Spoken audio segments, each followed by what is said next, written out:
para ni shadi para যত young লোক শাদি para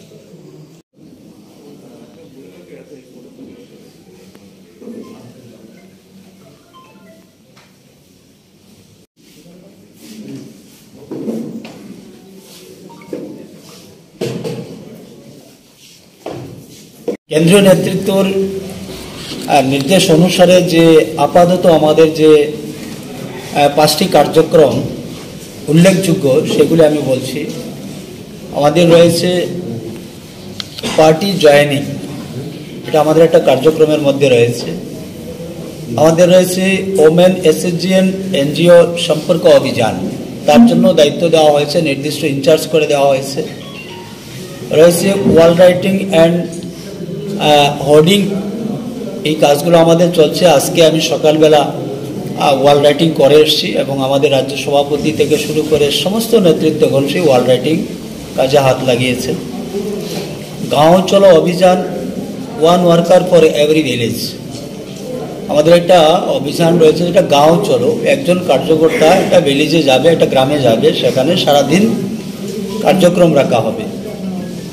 আমাদের 5 নম্বর যে কাজটা রয়েছে লাভার্থী সম্পর্ক। আপনারা জানেন ইতিমধ্যেই সমগ্র ভারতবর্ষের মধ্যে প্রায় 80% মানুষ আমাদের ভারতবর্ষের যশস্বী প্রধানমন্ত্রী এবং সর্বকালের সর্বশ্রেষ্ঠ প্রধানমন্ত্রী নরেন্দ্র মোদীজির যে গরিব কল্যাণ যোজনা থেকে শুরু করে বিভিন্ন প্রকল্প চালু হয়েছে তার সুবিধা লাভ করেছে। তো যেহেতু এই সমস্ত লাভার্থী যারা রয়েছেন, যারা লাভ পেয়েছেন, সেই লাভার্থীদের সঙ্গে আমাদের একটা সম্পর্ক, সেই অভিযানটুকু আমরা শুরু করেছি। তার জন্য দায়িত্ব আমরা দিয়েছি রাজ্য স্তর থেকে, প্রত্যেকটা কাজের জন্য ইনচার্জ কো ইনচার্জ করে দেওয়া হয়েছে। সেই কাজগুলো আমাদের চলছে।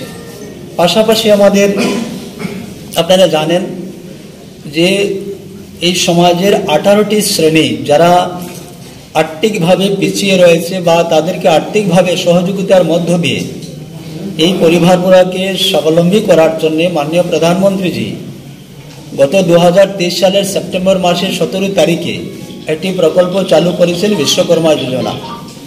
আমরা দেখেছি আমাদের রাজ্য তথা আমাদের এই জেলাতেও তার একটা বিরাট সফলতা এসছে, যে অনেক সেই আবেদন করছেন এবং বিশ্বকর্মা যোজনার সুবিধা পাওয়ার উপযুক্ত রয়েছেন, এলিজিবল রয়েছেন। এতে আমাদের গোটা রাজ্যে হাজারো পরিবার সেই লাভ গ্রহণ করতে পারবেন এবং সহজ সরল পদ্ধতিতে সে লোন নেওয়ার ব্যবস্থা এখানে রয়েছে।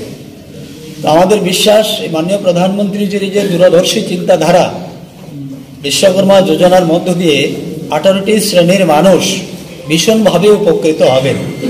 তাছাড়াও আমাদের সাংগঠনিকভাবে বিভিন্ন ধরনের কার্যক্রম রয়েছে।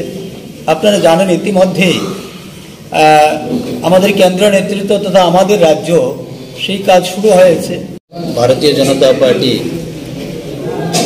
ঊনকোটি জেলার যে 5টি মণ্ডল, সেই 5 মণ্ডলের আমাদের মণ্ডল সভাপতি সহ যারা পদাধিকারী রয়েছেন